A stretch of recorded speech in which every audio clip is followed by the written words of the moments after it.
Ito mga boss, oh, pinunta sa akin ng light mechanic. Siguro sa maliit na sasakyan to. Line daw to ng langis eh. Problema niya, butas. Ayun, 1, 2, 3. Ayun, butas. Tatlo yung butas. Kaya lang nung tinesting ko siya, ito meron akong magnet dito. Ayan, oh. Ito, ayan, dumidikit. Diba? Dumidikit siya.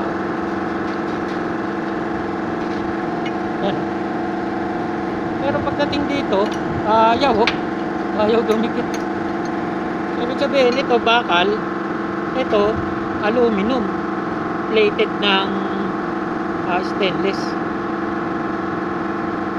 So ang gagawin natin, lilinisin muna natin yung loob kasi malangis eh. Ayun, oh. Malangis. Ugasan natin ng gasolina. Okay? Kasi kapag ininita natin yan, maglalabasan dito yung nasunog na langis. Itim yan, mangingitim yan.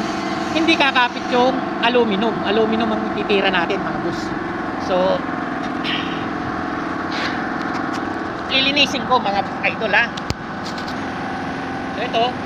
So ito may gasolina lang ito. Puno nga ito ng unleaded gasoline. Naubos na ng kalilinis ko sa sa radiator. Basta may langis, niluluglugan ko ng gasolina.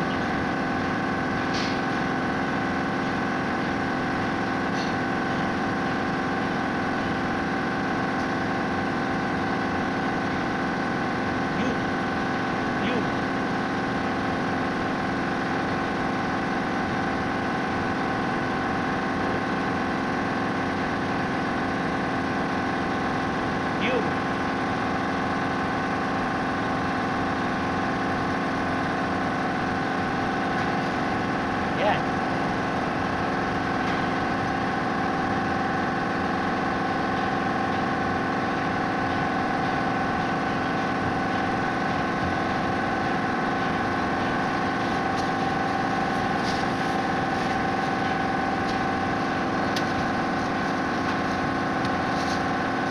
So yan. Yan na natin.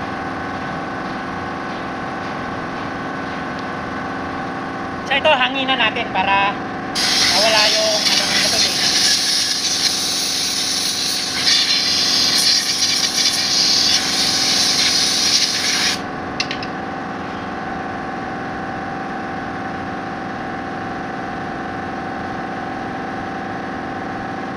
So ayun, oh, wala nang itim, di ba? Tsaka sa loob, lulubog natin sa tubig. Lulubog ko lang sa tubig para mawala yung amoy ng gasolina, para kapag ininitan ko, possible kasi na magliyab sa loob eh. Anuhin ko ng tubig basay. So ayan mga idol,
Ninang na natin. Palalamigin ko lang at saka ibabras para makita nyo yung kabuuan, ha.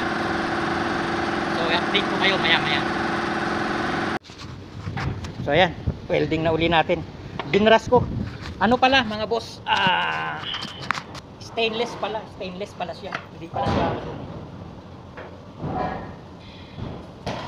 Eh pag stainless, kumakapit din naman ang tanso, kaya lang hindi kasing dali nung bakal. Pag bakal kasi madali lang kumapit ang tanso. Pero sa stainless, minsan dumudulas siya, madulas yung stainless.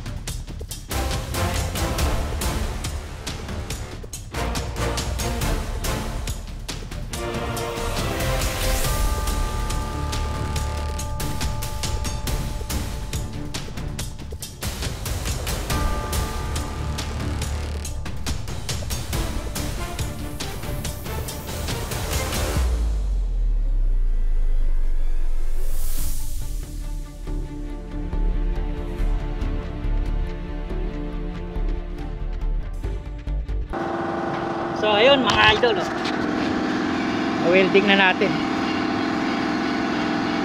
Okay,